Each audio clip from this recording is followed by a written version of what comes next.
کا خیر مولاي صل وسلم من أبدا على حبيبك خير محمد سيد الكونين والثقلين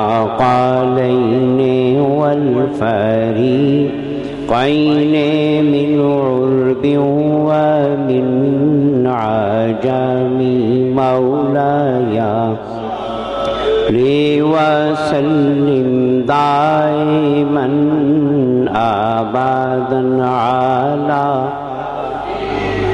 بك خير الخلق كلهم يا ربي بالمصطفى بلغ مقاصدنا واغفر لنا ما مضى يا واسع الكرم مولاي صل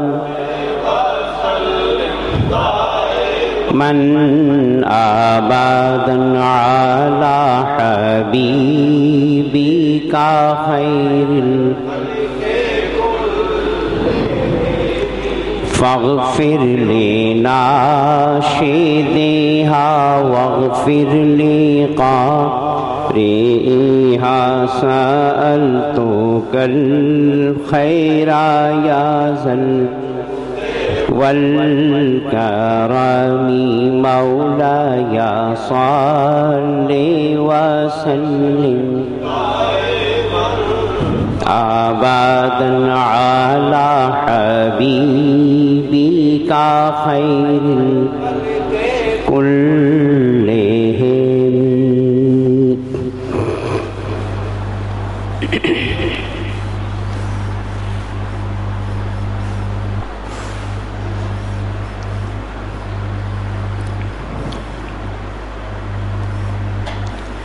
رب قدوس کا بے پناہ فضل و احسان ہے کہ جس نے اپنے پیارے حبیب حضرت سیدنا محمد مصطفیٰ صلی اللہ علیہ وسلم کے وسیلے سے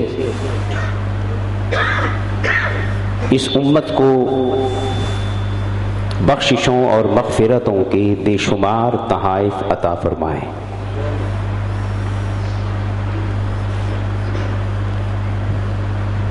بخششوں کے اور اپنے قہر و غضب سے محفوظ کرنے کے لیے اللہ پاک نے بے شمار وسیلے پیدا کر دی ہے. ان میں سے ایک وسیلہ شب برات تھا اور آگے پورا مہینہ اس مہینے کی ہر رات اور خاص طور پہ شب قدر یہ وہ تحائف ہیں بخششوں کے جو ہمیں حضور کے قدموں کی خیرات میں ملے ہیں.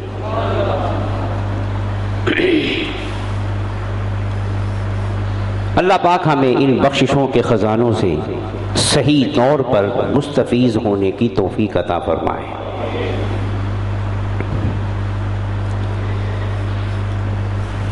آج کی گفتگو میں جو بات میں عرض کرنا چاہوں گا،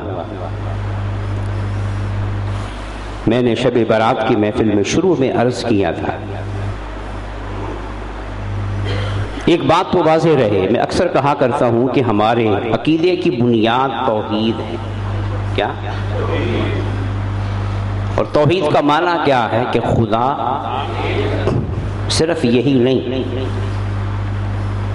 توحید کا معنی یہ ہے کہ خدا ایک ہے اور پوری کائنات کا نظام بھی. بات سمجھ رہے ہیں؟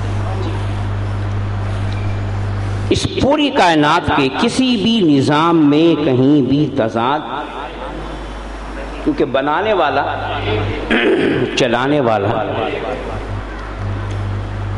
اگر تضاد ہو، انسان کو یہ نہ پتا ہو کہ یہاں ضابطہ کون سا ہے، وہاں ضابطہ کون سا ہے، وہاں ضابطہ، تو انسان کے لیے الجھن پیدا ہوگی، اس کے لیے مسائل پیدا ہوں گے، چلنا مشکل ہو جائے گا۔ توحید نے کہا کہ نہیں، جب ساری کائناتوں میں خدائی اس کی ہے تو پھر نظام بھی۔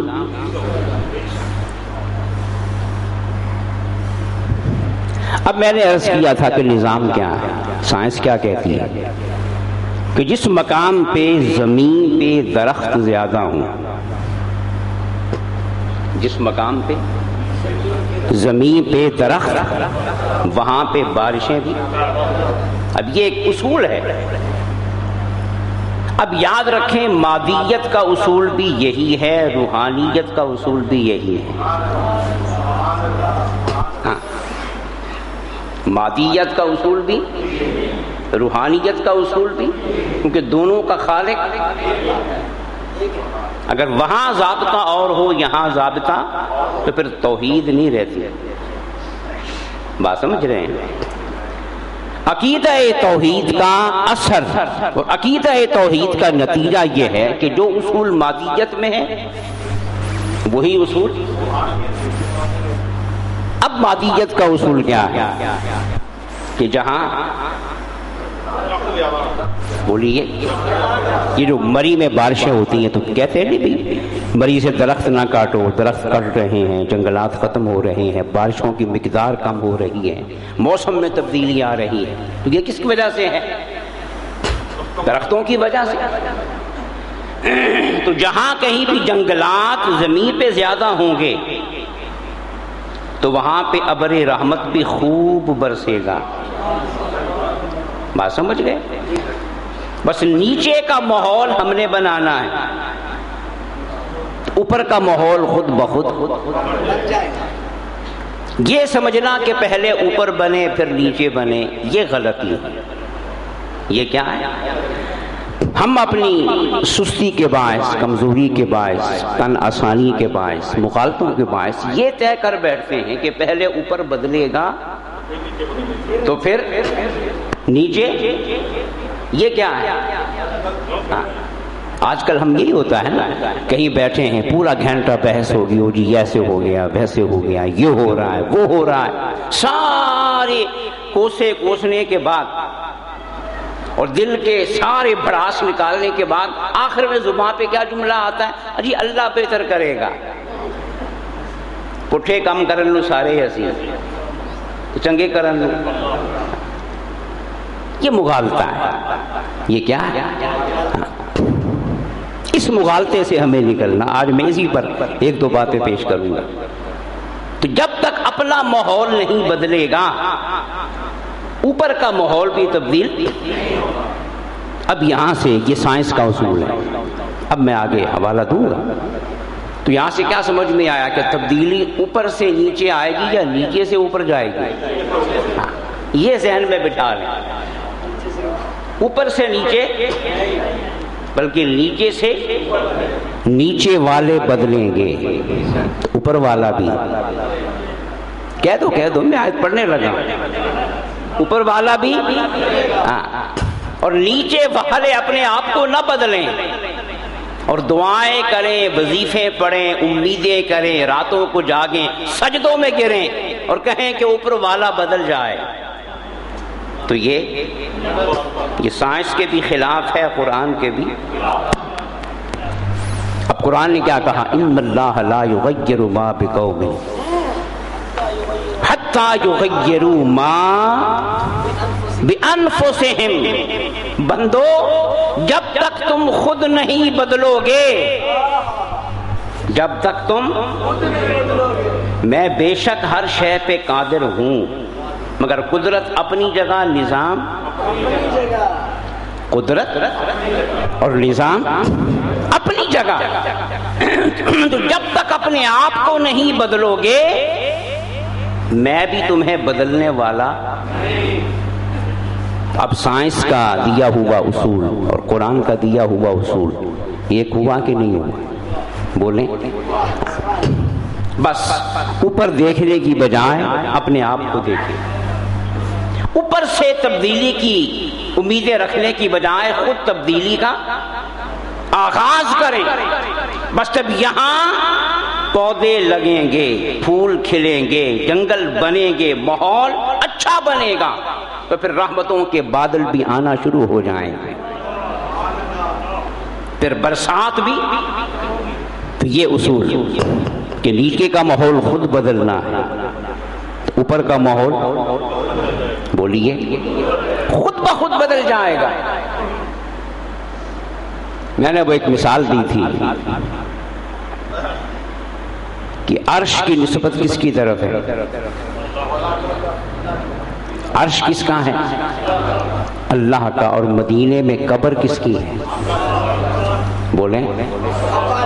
آقا علیہ السلام کی۔ دہرا رہا ہوں، عرش کس کا ہے اور قبر کس کی ہے؟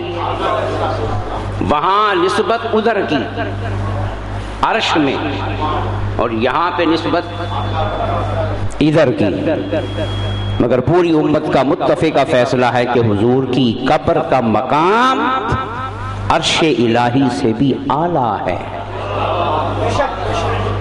یہ پوری امت کا متفقہ فیصلہ ہے، عرش الہی سے بھی۔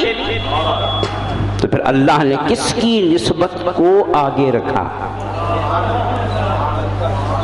بولو، تاکہ مجھ پہ نہ الزام آئے۔ خود فیصلہ کرو، اور جو فیصلہ کرو اس پہ پیرا دو، اس میں تو کسی کا اختلاف نہیں، سب کا اتفاق ہے، سب کا، اہل سنت ہوں، دیوبندی ہوں، اہل حدیث ہوں، اہل تشیع ہوں، سب کا اتفاق ہے کہ زمین کے جس حصے سے حضور کا جسم چھو رہا ہے،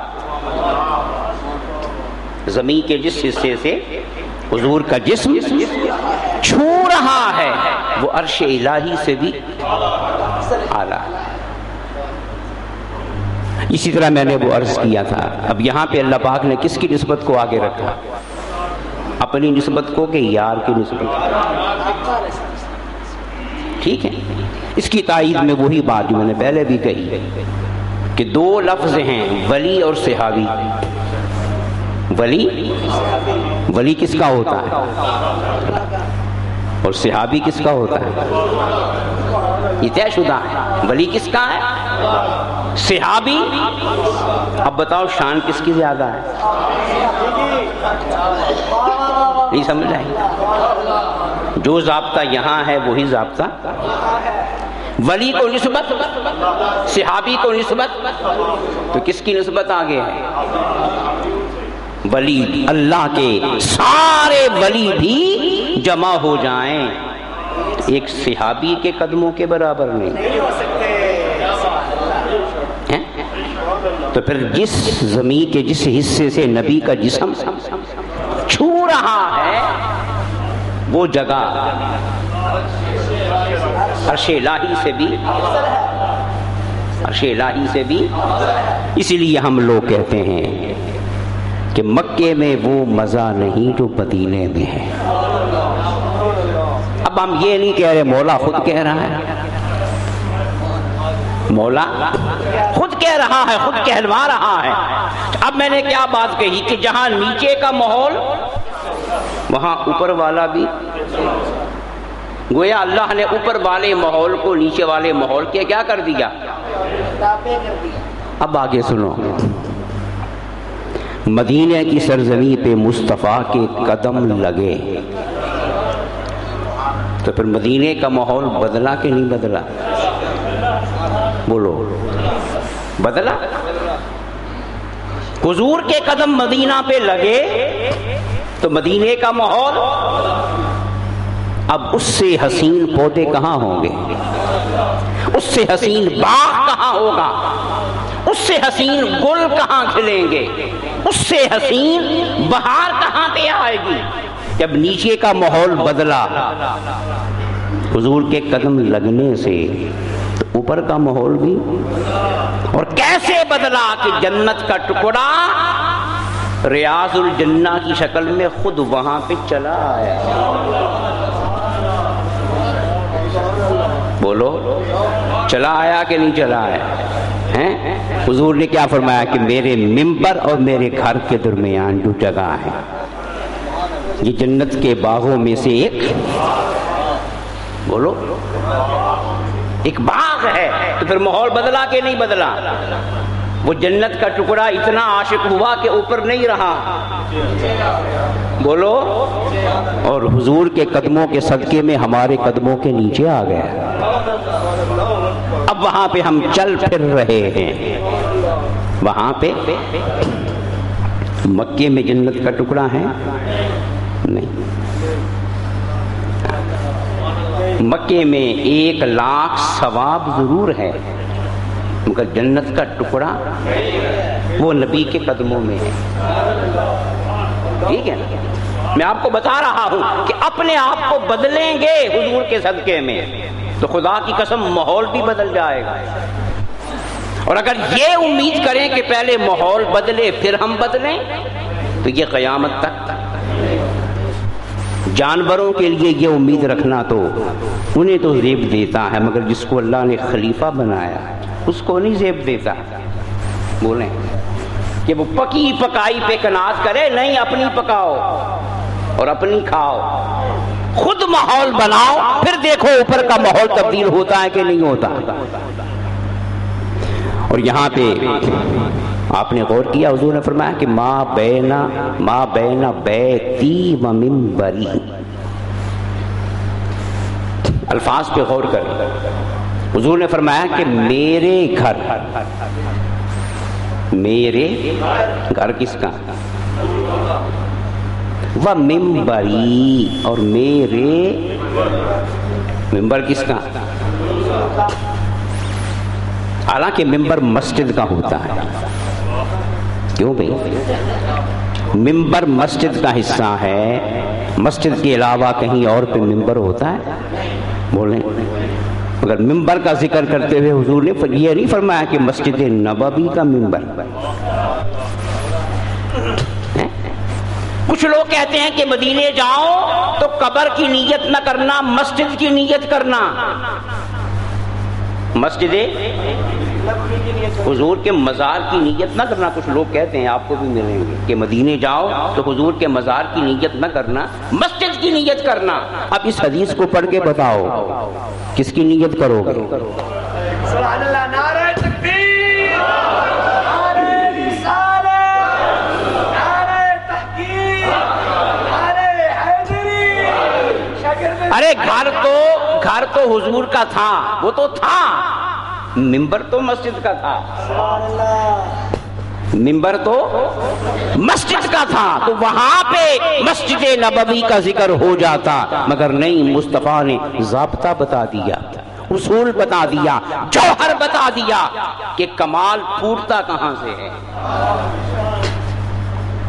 برکتوں کے چشمے پھوٹتے کہاں سے ہیں. فرمایا اس ممبر کا کمال یہ نہیں کہ یہ مسجد نبوی کا ممبر ہے، اس ممبر کا کمال یہ ہے کہ یہ محمد کا ممبر ہے. میں اس پہ، بولو، میں اس پہ گھر کو بھی نسبت مجھ سے ہے، ممبر کو بھی نسبت، اور میری نسبتیں رکھنے والی، میری نسبتیں رکھنے والی ان دونوں چیزوں کے درمیان جو جگہ ہے،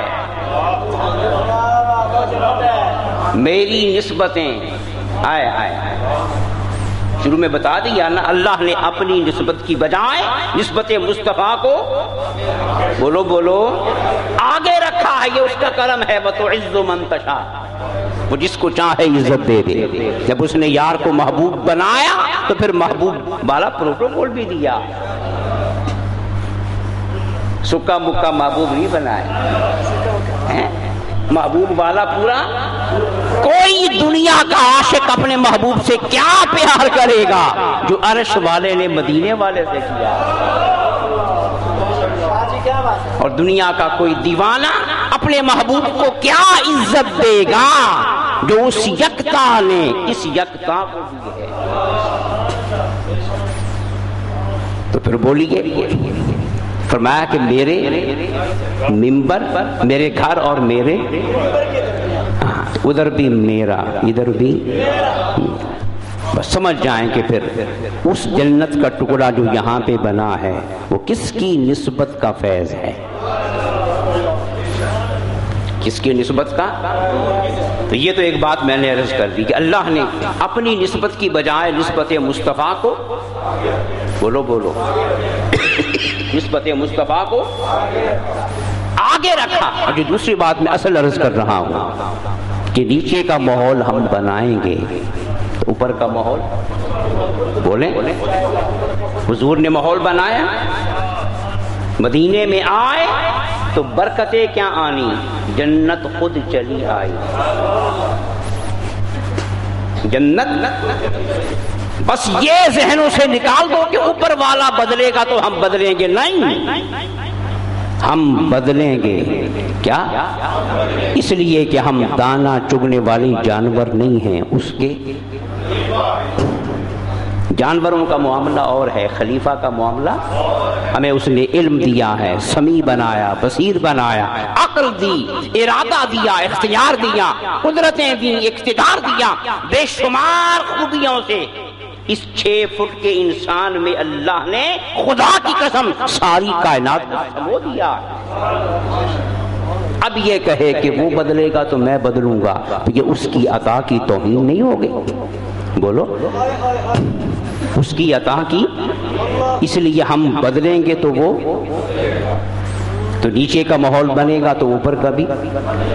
اب اگلی مثال لے لیں جو میں نے پہلے بھی بیان کی کہ سبحان الذی اسری بعبدہ لیلا من المسجد الحرام الی المسجد الذی بارکنا حولہ، کہ ہم نبی کو لے گئے مسجد اقصی، اب اس کا تعارف، اس کا الذی بارکنا حولہ، جس کے ارد گرد ہماری برکتوں کا نزول ہوتا ہے، جس کے مسجد میں نہیں، ارد گرد۔ اب یہاں پہ سوال پیدا ہو گیا، یہ قرآن کا انداز ہے مولا کا، کیونکہ اس نے عقل دی ہے، کیا؟ تو پھر وہ عقل کو چلانے کے لیے بہانے پیدا کرتا ہے۔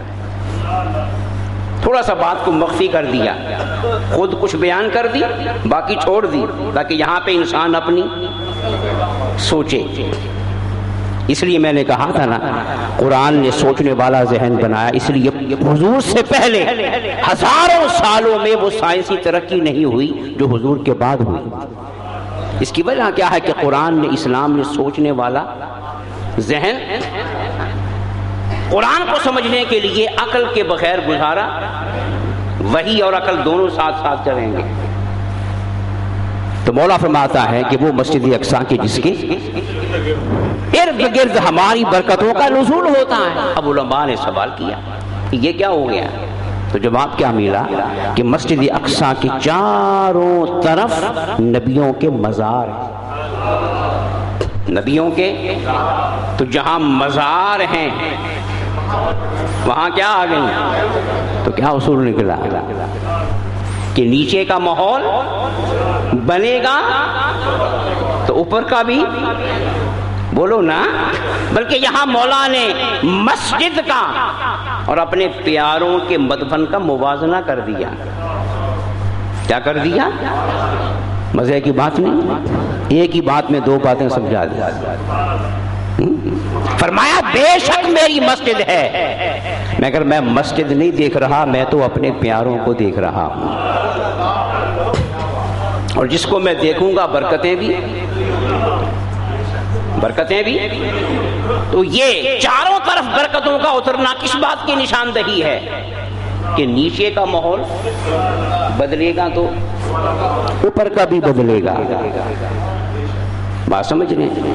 اسی طرح وہ جو بخاری شریف کی حدیث ہے، وہ جس نے 100 قتل کیے، کیا کسی 99 قتل کی ہے نا، تو کسی سے پوچھا کہ معافی مل سکتی ہے؟ اس نے کہا کہ نہیں،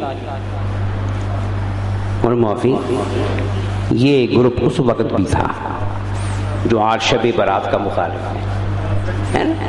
بولے ہیں کہتا کوئی معافی نہیں، ان نے قتل کر رہے.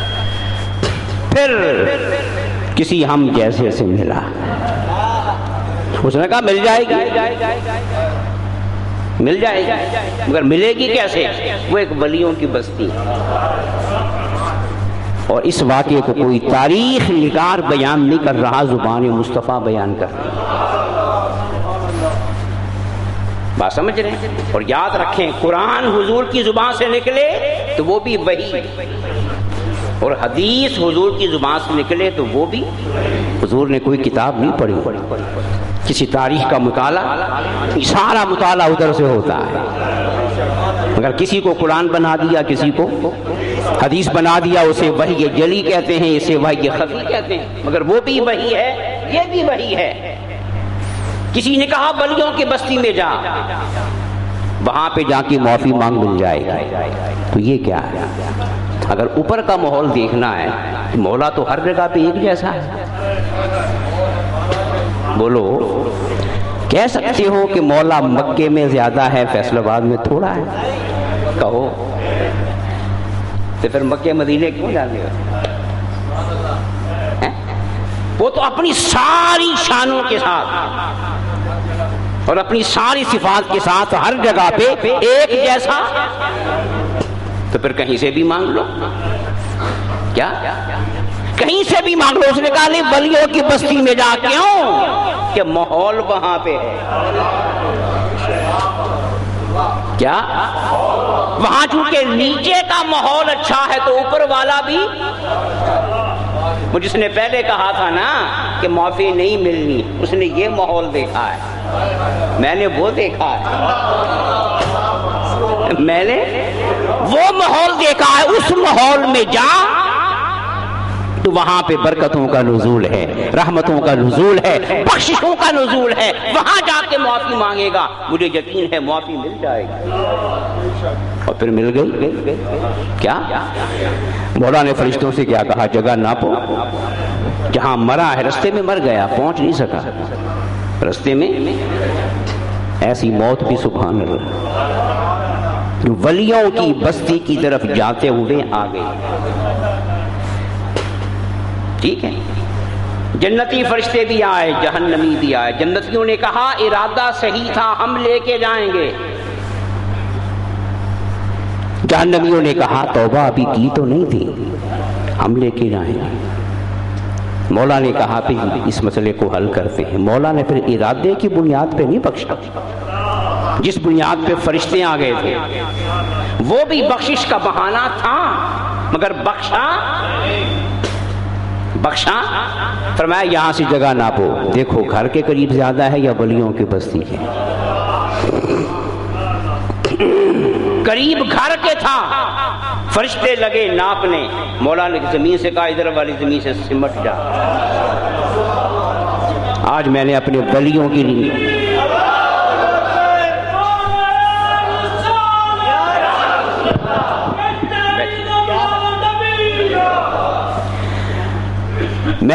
ولیوں کی شان دکھانی ہے.